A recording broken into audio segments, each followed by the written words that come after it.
Live from the Ndaba Dome, right here at the University of Kigali in Rwanda. I am Badong, editor of iAfrican. We just had a wonderful address by the Ministry of Innovation through Mr. Yves. He is the principal secretary. I'm fortunate to have him right standing next to me. Principal Secretary Yves, how are you? I'm doing well, and thank you for having me. No, lovely, lovely. Now, Mr. Yves, I just want to know, Rwanda has been on a path of digitization, of innovation. Walk me through some of the key policies and initiatives that the Ministry of Innovation feels very proud of in terms of accelerating that digital. Well, thank you. And this is great that the convening is happening in Kigali at this particular time because Rwanda has been obviously putting technology as a key pillar of our economic and social transformation. And artificial intelligence is one of those tools that we know are going to transform how fast and how efficiently we can be more productive, not only as government, but also enabling the entire of the private sector. So we've put in place an AI policy. This enables be it government and private sector to be able to leverage the existing data ecosystem, to invest further in talent, to have the right mechanisms or frameworks that enable AI innovation to take place. So the policy emphasizes on training, embedding, skilling all the way from basic digital literacy, STEM education, having funding going to AI research, and really, broadly speaking, a data ecosystem that enable emerging technologies. So that's been really critical for us.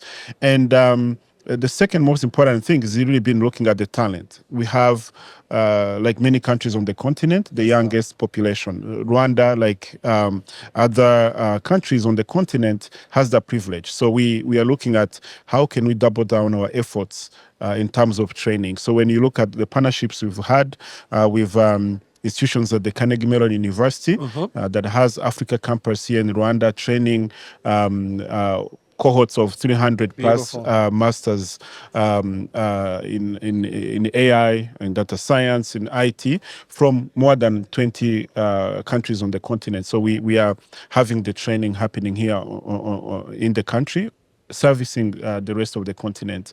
We also have Africa Institute of Mathematical Science campus here in Rwanda, but we've also embedded a lot of this training within our university ecosystem and also secondary schools. And so we're looking at different initiatives, and so deep learning in Daba is really a timely convening because we need to push the boundaries 100%. of the research capacity, but also collaboration that transcend the borders of Rwanda, but looking at the whole continent and how we come together to find the right topics, to have the right frameworks that enable scientific research around AI and emerging technologies to thrive. Mr. Yves, I like how you emphasize on the continent. Rwanda is part of the continent. Through you and the ministry, you sit on various boards like CMU, Africa. What investments do you think Rwanda and I'd also say the bigger continent should be making in terms of AI and innovation and the likes?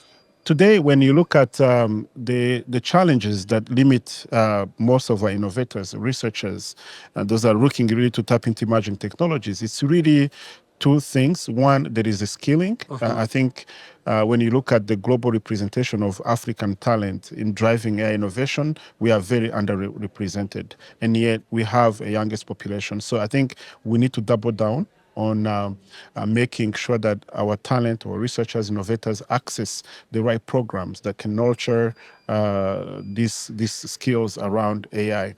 But number two, and very important, is around infrastructure. Yes, sir. So today, Africa has about 2% representation in terms of global data centers and only about 1% in cloud computing. A lot of the things we're talking about on AI innovation will require compute capacity and cloud capacity. So we need to think about as a continent, how do we join investments towards unlocking infrastructure? Because all of the, be it for academic research and scaling innovations, use cases in private sector will require robust infrastructure. So these are two things that I think we need to tackle. But most importantly, we need to take a view of one market as a continent. Yes, sir. Because, and this is what is really great about deep learning in Yes, Indaba, sir. is because it's bringing 1,000 researchers, innovators from more than 47 countries on the continent. So this is the beginning. And I think our government of Rwanda, and I believe other governments on the continent, need to follow this movement on how do we rally all the support behind such a Pan-African movement that can bolster some of those bottlenecks that we have. And I think this is what's happening. And I think it gives me hope and excitement that to see this is the transformation we're seeing through Indaba, through 100%. other organizations, and 100%. obviously governments should rally behind this as well. Thank you so much, Thank Mr. you. Yves. Thank you. Thank you very much. All right. Thank you.